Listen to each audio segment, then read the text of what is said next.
Next પ્રકારના પ્રશ્નો સમજી લઈએ કે 810 રૂપિયામાં કોઈ વસ્તુ વેચતા વેપારીને 10% નુકસાન થાય. તો હવે અહીંથી આગળ વાંચતા પહેલા આપણે ધારો કે અહીં સુધીની જ રકમ વાંચીએ કે 810 રૂપિયામાં કોઈ વસ્તુ વેચતા વેપારીને 10% નુકસાન જાય. તો મને અને તમને બંનેને એટલી ખબર પડે કે અહીંયા 810માં વેચતા એટલે આ વેચાણ કિંમત આપી છે અને ટકાવારી આપી છે, તો તમને પડતર કિંમત મળી જ જાય. શું કહેવા માંગુ છું કે પડતર કિંમત, વેચાણ કિંમત અને નફો કે નુકસાનની ટકાવારી. લાસ્ટ વિડીયોમાં આપણે વાત થઈ કે આ ત્રણમાંથી કોઈ પણ બે વસ્તુ આપેલી હોય એટલે ત્રીજી વસ્તુ આપણને મળી જ જાય, કેમ કે ત્રણેય વસ્તુ એકબીજા સાથે ઇન્ટરકનેક્ટેડ છે. અહીંયા 810 રૂપિયામાં કોઈ વસ્તુ વેચતા વેપારીને 10%નું નુકસાન જાય આવું આપવામાં આવેલું છે.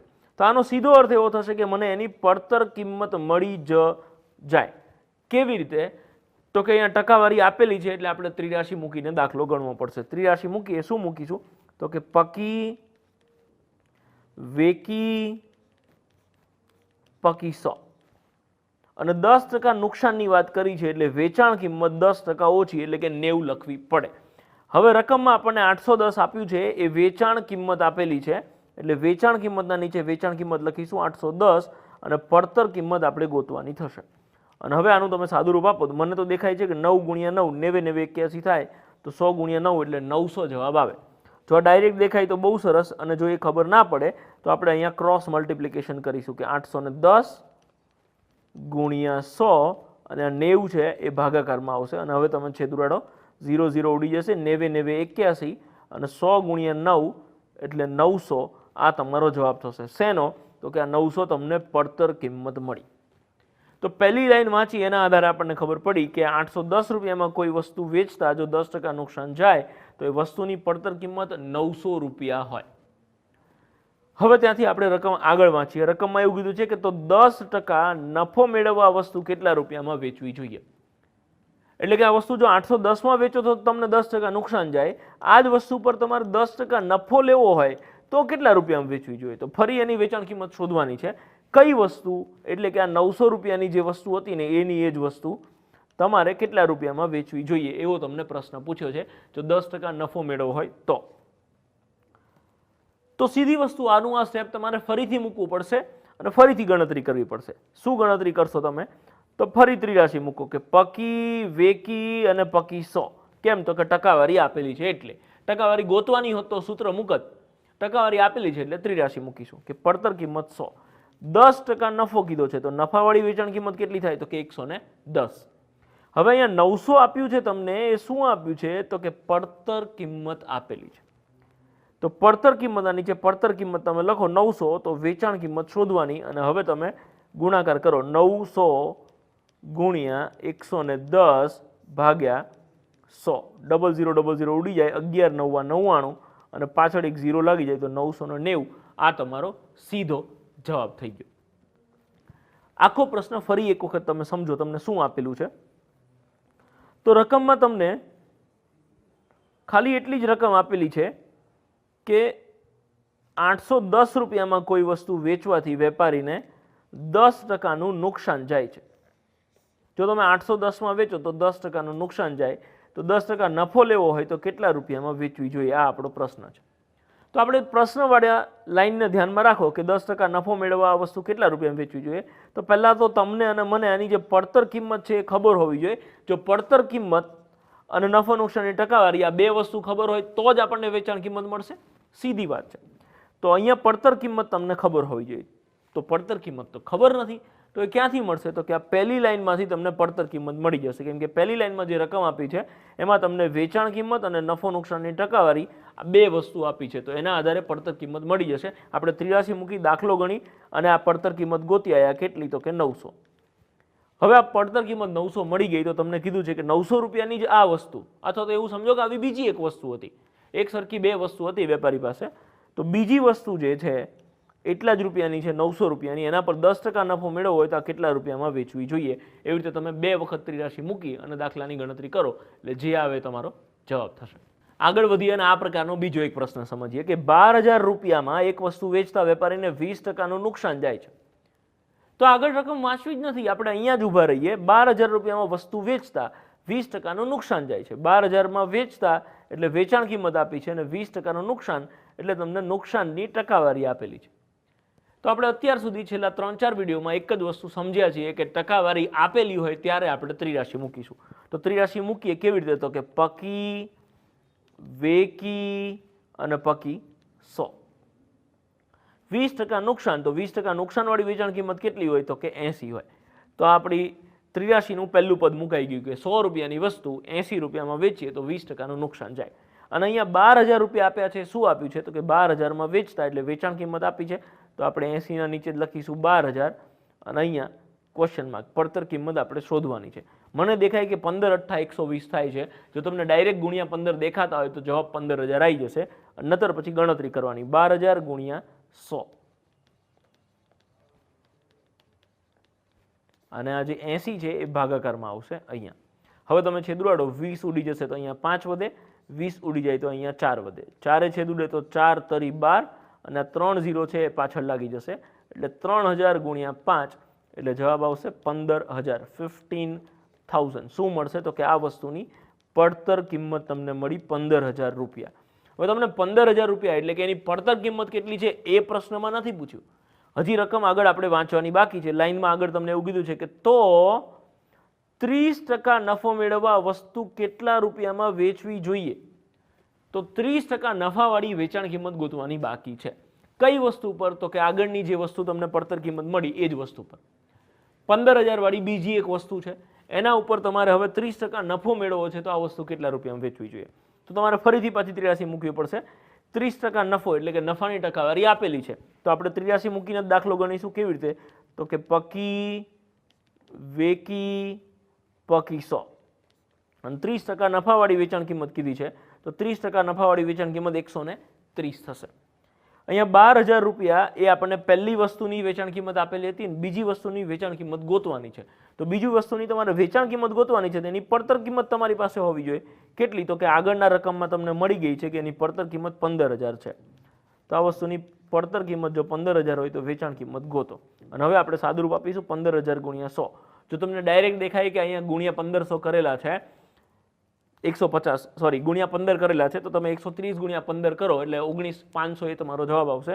ના ખબર પડે તો સાદુરૂપ આપીએ કે 15,000 × 130 ભાગ્યા 100 અને હવે છેદ ઉડાડો, 0000 ઉડી જાય. 150 × 130 તમે કરો તો 15 × 13 એટલે જો 15 10 વખત હોય તો 150 અને 15 3 વખત હોય તો 45. 150 ને 45 એટલે 195. આ 0 અને આ 0 પાછળ જવાબમાં લાગી જાય. તમારો જવાબ આવશે 19,500. એટલે કે 30% નફાવાળી આ વસ્તુની વેચાણ કિંમત કેટલી હોવી જોઈએ? તો કે 19,500 હોવી જોઈએ. તો હવે આ તો આ પ્રશ્નની ગણતરી કરવાનો ઓરિજિનલ કન્સેપ્ટ થયો. ઓરિજિનલી દાખલો ગણો તો આવી રીતે ગણાય ને તમારો કન્સેપ્ટ ક્લિયર થાય એટલે મેં આખી લાંબી કથા કરી. હવે આપણે આ પ્રશ્ન આવી રીતે ગણવાનો થતો નથી, તો સમજીએ કે આની શોર્ટકટ શું થશે. તમે આ પ્રશ્નની જે ઓરિજિનલ રીત ગણી એમાં શું થતું હતું કે પહેલી વાર ત્રિરાશિ મૂકો અને એનું સાદુરૂપ આપો, ફરીથી ત્રિરાશિ મૂકીને એનું ફરીથી સાદુરૂપ આપો, એટલે લગભગ 4 સ્ટેપમાં આપણા પ્રશ્નનો જવાબ આવતો હતો. આપણે એક કામ કરીએ કે આ પ્રશ્નનો જવાબ આપણે હવે એક સિંગલ સ્ટેપમાં લાવવાનો પ્રયત્ન કરીએ. પ્રયત્ન શું? આવી જ જશે. પહેલા આપણે શું કરીશું તો કે પડતર કિંમત 100 ધારી લેવાની. હવે તમને અહીંયા બે અલગ અલગ ટકાવારી આપેલી છે. આ શોર્ટકટ ત્યારે લાગશે જ્યારે ટિપિકલી આ પ્રકારનો પ્રશ્ન પૂછાય કે પહેલા ટ્રાન્ઝેક્શનમાં બે અલગ અલગ વ્યવહાર કરો છો. પહેલા વ્યવહારમાં તમારે 20% નુકસાન જાય છે અને બીજા વ્યવહારમાં તમારે 30% નફો લેવાનો છે. તો એક કામ કરો, તમે આ 100% જે પડતર કિંમત ધારો છો એના સાથે બંનેની વેચાણ કિંમત એક સાથે નક્કી કરી લો ને. એટલે કે 20% નુકસાન જાય એ વ્યવહારમાં તમે આ વસ્તુ કેટલામાં વેચી હશે? તો કે 20% ઓછામાં એટલે કે 80%માં વેચી હશે. 80% આ શું છે? તો કે નુકસાન વાળી વેચાણ કિંમત. કોઈ બી વસ્તુમાં 20% નુકસાન જાય છે તેની વેચાણ કિંમત કેટલી હોય? તો કે 80. અને આ જ પ્રકારે એની નફાવાળી વેચાણ કિંમત કેટલી હોય છે? નફાવાળી વેચાણ કિંમત એટલે કે 30% નફો લેવાનો છે, તેની વેચાણ કિંમત કેટલી હોય? તો કે 130%. ફરી એક વખત રિપીટ કરીને તમે જોઈ લો કે પહેલાં આપણે ખાલી જે બે વ્યવહાર કરવાનો છે કે પહેલા વ્યવહારમાં તમારે 20% નુકસાન જાય છે અને બીજા વ્યવહારમાં તમારે 30% નફો કરવાનો છે. એ બંને વખતે એ વ્યવહાર પૂરો કરવા માટે એની વેચાણ કિંમત કેટલી રાખવી પડશે એ આપણે ખાલી નક્કી કરી કે 100% વસ્તુ હોય 20% નુકસાનવાળી તો 80% અને 30% નફાવાળી તો કે 130%. આ તમારો જવાબ થયો. આઈ મીન આ આપણી પહેલી લાઈન સેટ થઈ ગઈ. હવે તમે રકમ ફરીથી વાંચો તો તમને કંઈક વસ્તુ ખ્યાલ આવશે કે 12,000 રૂપિયા આપેલા છે. શું આપ્યું છે કે 12,000 રૂપિયામાં એક વસ્તુ વેચતા વેપારીને 20%નું નુકસાન જાય છે. આનો અર્થ થયો કે 12,000માં વેચતા વેચાણ કિંમત છે કઈ તો કે 20% નુકસાનવાળી વેચાણ કિંમત છે. તો હવે હું તમને એ પૂછવા માંગુ છું કે તો 12,000 શેના નીચે 80ના નીચે આવે 100ના નીચે આવે કે 130ના નીચે આવે? ઓબ્વિયસલી 12,000 80ના નીચે આવે. શું કામ તો કે 12,000માં વેચતા 20% નુકસાન જાય છે એટલે 12,000 એ તમારી નુકસાનવાળી વેચાણ કિંમત છે. તો નુકસાનવાળી વેચાણ કિંમત નુકસાનવાળી વેચાણ કિંમતના નીચે આવે 12,000 અહીંયા આવશે. તો ગોતવાનું છે શું આપણે તો કે નફાવાળી વેચાણ કિંમત ગોતો. તો ડાયરેક્ટ તમારે આ વસ્તુ ગોતવાની છે. તો વચ્ચેથી આ જે પડતર કિંમત આપેલી છે એને કાઢી નાખો ને તો એ વાર્તા પૂરી થઈ જાય. સિંગલ સ્ટેપમાં આપણો દાખલો ગણાઈ ગયો કે 80% એ નુકસાનવાળી વેચાણ કિંમત હોય અને 30% એ નફાવાળી વેચાણ કિંમત હોય. તો એવા કેસમાં જ્યારે 12,000 નુકસાનવાળી વેચાણ કિંમત હોય તો નફાવાળી વેચાણ કિંમત કેટલી હોય? સાદું રૂપ આપો. મને અહીંયા ગુણ્યા 15 થાય છે તમને ડાયરેક્ટ દેખાય અને 19,500 લખો તો બહુ સરસ. નહીતર પછી આપણે સ્ટેપ મૂકવું પડે 12,000 ગુણ્યા 130 અને 80 જે છે એ આપણે ભાગાકારમાં અહીંયા છેદમાં લખીશું. અને હવે છેદ ઉડાડો 0 0 ઉડી જશે 15 8 120 અને આ 0 પાછળ લાગે તો જવાબમાં. અને હવે 15 ગુણ્યા 13 15 13 195 થાય અને એક 0 ને બીજો 0 બે 0 પાછળ લાગે તો આપણો જવાબ આવશે 19,500. તો આપણી શોર્ટકટની મદદથી જવાબ આવ્યો. અને આગળનો જે પ્રશ્ન આપણે ઓરિજિનલી ગણ્યો હતો એને પણ આપણે શોર્ટકટની મદદથી કેવી રીતે સોલ્વ કરી શકીએ એ જોઈ લઈએ અને પછી આના આધારે પરીક્ષામાં પૂછાયેલો એક પ્રશ્ન ગણીએ એટલે આ કન્સેપ્ટ અહીંયા પૂરો થાય. આ વિડીયોમાં આપણે જે ફર્સ્ટ ક્વેશ્ચન જોયો હતો એને શોર્ટકટની મદદથી સોલ્વ કરીએ. અહીંયા આપણે પડતર કિંમત ધારી હતી 100, 10% નુકસાન અને 10% નફો એવી બે અલગ અલગ કિંમત આપણે નક્કી કરવાની છે. તો 10% નુકસાન એટલે કે નુકસાનવાળી વેચાણ કિંમત તો હું ખાલી 9 વેકી લખું છું અને નફાવાળી વેચાણ કિંમત એટલે હું ખાલી 9 વેકી લખું છું.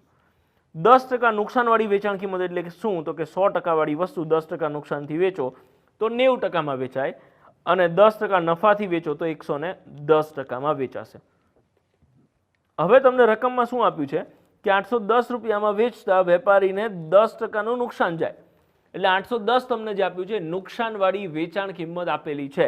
તો 90ના નીચે લખાય 100ના નીચે લખાય કે 110ના નીચે લખાય?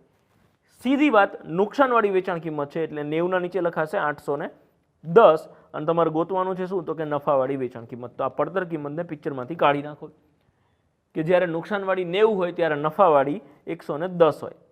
તો જ્યારે નુકસાનવાળી 810 હોય ત્યારે નફાવાળી કેટલી હોય? અને જો તમને ડાયરેક્ટ દેખાય, મને તો અહીંયા દેખાય છે ગુણ્યા 9 એટલે 110 ગુણ્યા 9 કરો તો 11 9 99 990 ડાયરેક્ટ જવાબ આવે. પણ જો મજા ના આવે તો ક્રોસ મલ્ટિપ્લિકેશન કરીશું 810 ગુણ્યા 110 ભાગ્યા આ 90 આવશે અને હવે તમે છેદ ઉડાડો 0 0 ઉડી જશે 90 90 81 અને 11 99 એટલે 990 આ તમારો જવાબ થયો. નેક્સ્ટ અને લાસ્ટ ક્વેશ્ચન જોઈ લઈએ કે એક વસ્તુને 270 રૂપિયામાં વેચતા વેપારીને 10% ખોટ જાય છે અને આ જ વસ્તુને કેટલી કિંમતે વેચવાથી 10% નફો થાય? તો અહીંયા તમે જુઓ 2% વાળી આપેલી છે, 10% ખોટ અને 20% નફો. તો આપણે ડાયરેક્ટ પડતર કિંમત 100 ધારી લઈશું ને હવે આપણે પડતર કિંમત લખતા નથી, 100 ધારી લઈએ. 10% ખોટ જાય છે તો ખોટવાળી એટલે કે નુકસાનવાળી વેચાણ કિંમત કેટલી હશે તો કે 10% નુકસાનવાળી વેચાણ કિંમત 90 હશે અને 20% નફો તો નફાવાળી વેચાણ કિંમત કેટલી હશે તો કે 20% નહીં 20% નફાવાળી વેચાણ કિંમત 120 આવે. તો જ્યારે નુકસાનવાળી 90 હોય ત્યારે નફાવાળી 120 હોય.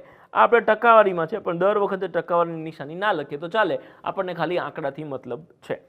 હવે રકમ વાંચો, તમને શું કીધું છે કે 270 રૂપિયામાં આ વસ્તુ વેચતા 10% ખોટ જાય છે, 10%ની નુકસાન જાય છે. તો 270 એ નુકસાનવાળી વેચાણ કિંમત એટલે કે 90ના નીચે લખાશે. અહીંયા તમે 270 લખો તો નફાવાળી વેચાણ કિંમત તમારે ગોતવાની છે અને હવે સાદું રૂપ આપો જે આવે જવાબ. 90ના 270 કેવી રીતે થાય તો કે ગુણ્યા 3 કરીએ એટલે 270 થાય.